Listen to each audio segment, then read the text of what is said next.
ব্যারাকপুর লোকসভা কেন্দ্রে একটি গুরুত্বপূর্ণ সিট, যে কেন্দ্র থেকে বিজেপির হয়ে লড়ছেন অর্জুন সিং। হ্যাঁ, এবারের 2024-এর লোকসভা নির্বাচনে ব্যারাকপুর থেকে লড়ছেন অর্জুন সিং। ঠিক সেই মতন তিনি আজ নমিনেশন জমা দিয়ে বেরোলেন বারাসাত থেকে। মানুষের উচ্ছ্বাস এবং নমিনেশন জমা দেওয়ার আগের মুহূর্তের মানুষের যে জয়ধ্বনি, দেখুন সেই ছবি শুধুমাত্র নিউজ আপডেটের পর্দায়। साइड हो जाओ, लग जाएगी कहीं नहीं लगेगी। आप लोग नहीं लगेगा।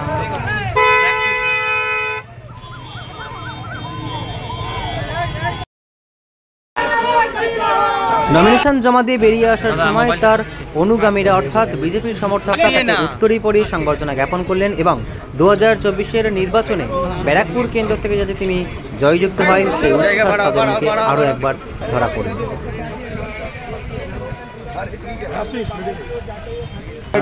প্রথমে ব্রিজে ওঠার সময় মিসগাইড করেছে, তারপরে গাড়ি ঘুরিয়ে আবার নামানো হয়েছে, তারপরে এই বাস টার্মিনাস দিয়ে ঢুকতে গেছে, সেখানে ঢুকতে দেয়নি, তারপরে আরটিও অফিস থেকে ঢুকতে গেছি, সেখানেও বাধা দিচ্ছে, তারপরে বাধ্য হয়ে আমাকে হেঁটে আসতে হয়েছে আমাকে সময় মতন ঢোকার জন্য ইলেকশন কমিশন কাছে। এটা নিয়ে আমি কমপ্লেন অর্জুন দাস,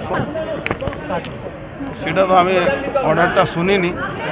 রাজ্য সরকার গুন্ডা, বদমাশ, চোর, ডাকাত, লোহা চোর, কয়লা চোর, গরু চোর, এদেরকে বাঁচাবার জন্যে বাংলার মানুষের ট্যাক্সের টাকা দিয়ে বড় বড় উকিল দাঁড় করে হাইকোর্ট আর সুপ্রিম কোর্টে যায়।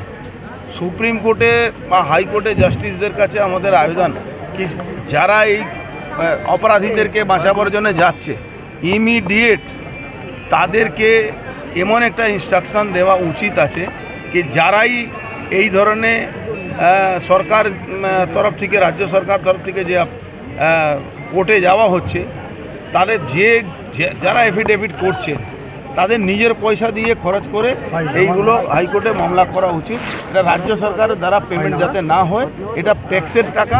এই শেখ শাহজাহান, শিবু হাজরা আর এনামুল আর পার্থ চ্যাটার্জি আর বালু মল্লিককে বাঁচাবার মতো লোককে বাঁচাবার জন্যে এরা যে যাচ্ছে তার উপরে একটা স্ট্রাকচার হওয়া দরকার। বাংলায় বোমার স্তূপের উপরে দাঁড়িয়ে আছে, সেখানে যখন মাননীয় মুখ্যমন্ত্রী বলছেন কি কালী পাটাকা থাকলে এনআইএ চলে আসছে, তো উনি কালী পাটাকা, এমনি কালী পাটাকাও ব্যান্ড আছে, তা সত্ত্বেও উনি কালী পটাকার নিয়ে হাইকোর্ট, মহামান্য হাইকোর্ট এই শব্দবাজিকে ব্যান্ড করেছে, কলকাতা হাইকোর্ট। কিন্তু কালী পটাকাও উনি এলাউ করেছেন।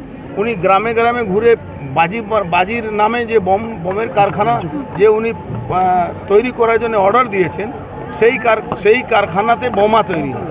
আর উনার প্রশ্রয় আছে, লোকাল থানার হিম্মত নেই সেই বোমের কারখানাগুলোকে রিকভারি করবে। আমাদের এই জেলাতেই কিছুদিন আগে আপনি শুনেছেন 9 জন লোক মারা গেছে, এরকম অনেক লোক মারা যাচ্ছে। অ্যাকচুয়ালি কি আছে, ওনার হাতে কন্ট্রোল আর নেই, পুলিশ প্রশাসন আর গুন্ডাদের হাতে এই রাজ্য চলে গেছে।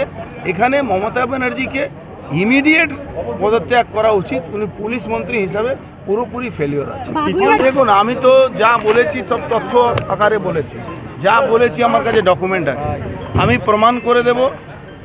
ওরা একটা আমাকে উকিলের নোটিশ দিয়েছিল, তখন আমি জবাব দিয়েছি, তারপর আর কোনো নোটিশ পাচ্ছি না। আমি ওয়েট করছি, ইলেকশনের পরে এইসব মামলাটা হাইকোর্টে যাবে, পিআইএল হবে।